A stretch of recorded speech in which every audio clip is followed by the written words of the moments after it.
There's some more safeties in here that I want to go over.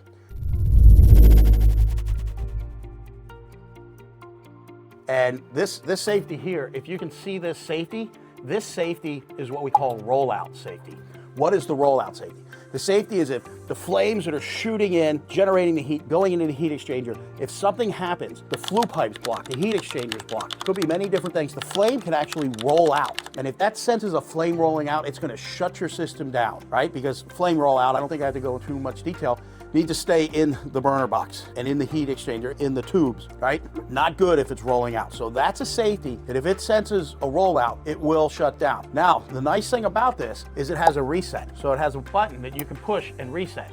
Now, here's the challenge, Mr. and Mrs. Homeowner, business owner. Here's the problem. If your flame rolled out, there's a reason it rolled out. You definitely want to find out why it rolled out, right? That is not a problem that you just want to ignore. So while you can reset it, you need to find out what caused it. Sometimes it could be the flue cap on the roof rusted away, or the wind blew it and it fell down, okay? Could be something clogging the flue. Sometimes at the beginning of the season starts, lo and behold, some squirrels decided to nest. We've even found mice nesting inside heat exchangers, and then, you know, wintertime comes, we fire it up and we got all kinds of issues. Obviously our issues aren't as big as the squirrels or the mouse, but they're still, you know, that's the reality. So what I want to do is I want to take this out, just show you what it looks like here. This is great. We're doing like a post-mortem on a piece of equipment. So it's a real simple little thing. Again, you've got your spades that connect to it, which for whatever reason do not want to cooperate with me.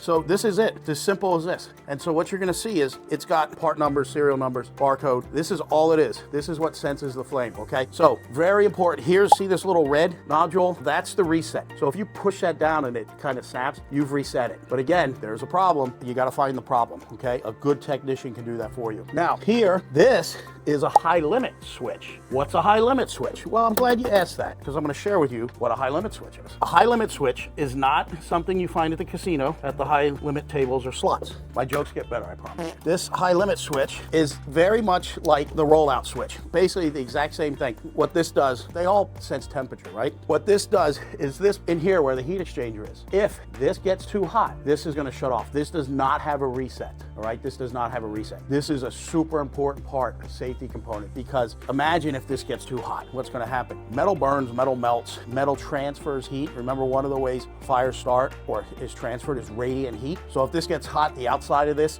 furnace gets hot, radiant heat, you know, you've got combustible materials all around your furnace.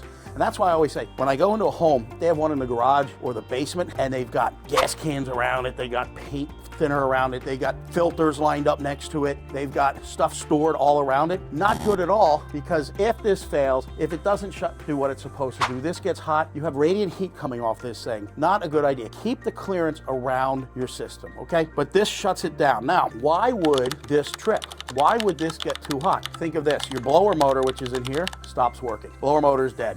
Maybe it's not going fast enough, maybe it's just getting weak, maybe it shuts down completely. Guess what? Nothing is pushing that air across the system and exiting it out into your ductwork, into your home. It's just sitting there, it's getting very hot. That's what's gonna happen. That's one scenario where this comes into play. So that's a safe, that's number 3 safety that we've talked about here on this, okay? And in a proper maintenance, these are all tested. They're all tested to make sure they're working correctly, and then they're tested in a real life scenario as far as letting it fire up and see if they do what they're supposed to do.